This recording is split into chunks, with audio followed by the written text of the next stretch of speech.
सब प्रेम साहेब बंदगी। सदगुरु कबीर साहब के चरण कमलों में चरण बंदगी। आप सभी श्रोता बंधुओं, भक्तमयी माता बहनों, सभी को सब प्रेम साहेब बंदगी।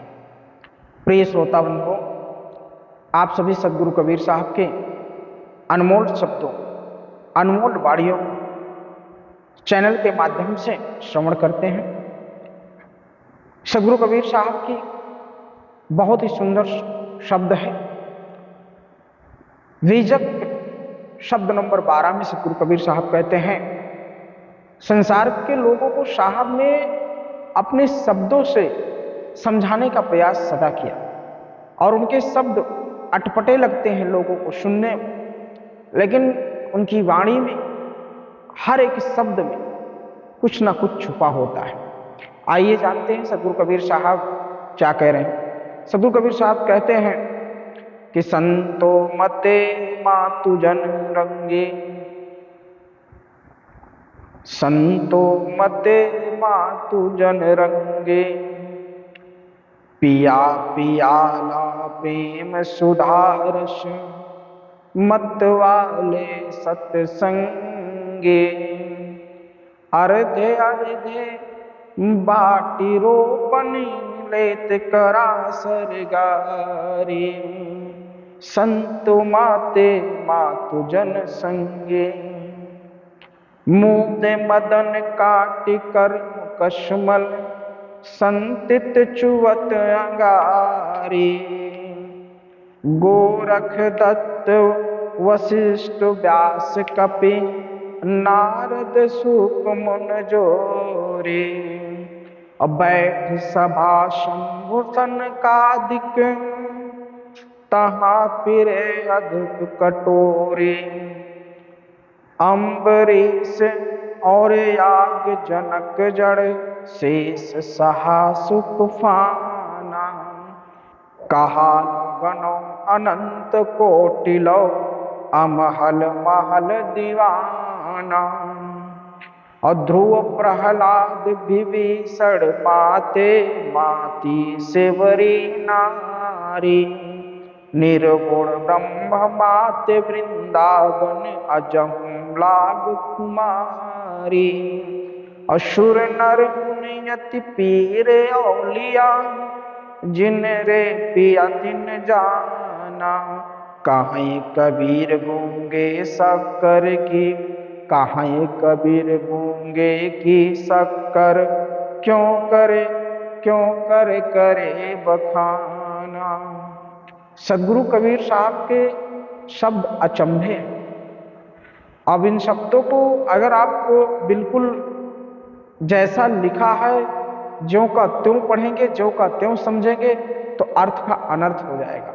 इसलिए साहब कहते हैं कि हे संतों, हे भक्तों, हे ज्ञानी, हे साधुजन, हे साधुकों, भक्त और ज्ञानी अपनी अपनी बातों पर अड़े हुए हैं। साहब कह रहे हैं और सचमुच अड़े रहते हैं, और दोनों ही आध्यात्मिक भावनाओं एवं विचारों में निमग्न रहते हैं, उसी में डूबे रहते हैं। ये लोग प्रेमामृत रस का प्याला पीते रहते हैं। साधक व्यक्ति शरीर के निचले और ऊपरी हिस्से को भट्ठी बना लेते हैं और अनुभव रस को निचोड़ लेते हैं। इतना ही नहीं, ये तो काम वासना को भी जीत कर और कर्म संस्कारों की मूर्छा एवं मोह को काट कर शुद्ध बन जाते हैं। जो साधक व्यक्ति होता है, जो साधक होता है, वह काम वासना, काम क्रोध मद लोभ सबको जीत लेता है। जब उस पर विजय प्राप्त कर लेता है वह, तो सब कुछ उसको प्राप्ति हो जाती है। यत्वत वह साधक नहीं कहलाता, वह संत नहीं कहलाता। साहब आगे कहते हैं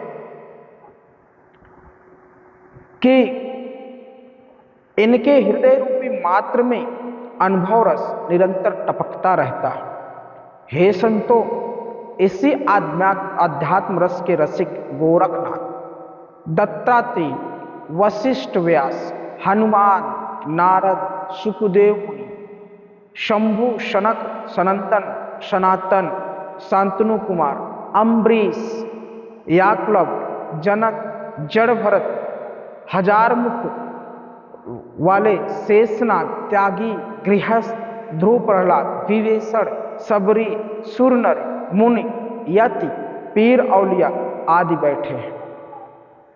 इन सबके अधरों पर अमृत प्याला फिरा है। सब अपने अपने अनुभव में दीवाने बने हुए हैं। सभी अपने अपने रस में डूबे हुए हैं। सभी अपने अपने भगवान के प्रेम में डूबे हुए हैं। सबका अपना अपना कर्म है। साहब कहते हैं कि निर्गुण, हे संतो, निर्गुण ब्रह्म ने सगुण ब्रह्म बनकर वृंदावन में रास किया। यही मानकर आज भी यहाँ के लोग कृष्ण भक्ति में मत वाले हैं। ज्ञानी योगी व्यक्ति जो सच्चे मन से अपनी अपनी साधना में तन्मयता से लगे हैं, वो ये अनुभव को, रस को जान सकते हैं। सदगुरु कबीर साहब कहते हैं कि यदि गूंगा आदमी शक्कर खाए तो वह अपने स्वाद का अनुभव जानते हुए भी बता नहीं सकता। बड़े ही अचंभे की बात कहते हैं सदगुरु कबीर साहब। उन्होंने कहा कि अगर कोई गूंगा व्यक्ति है, वह अगर उसके मुख में शक्कर या खांड रख दी जाए तो क्या वो अपने विचार को, अपने अनुभव को आपसे व्यक्त कर सकता है? वह बता नहीं सकता ना कि वो क्या लग रहा है, उसे मीठा लग रहा है कि तीखा लग रहा है, उसको स्वाद कैसा लग रहा है।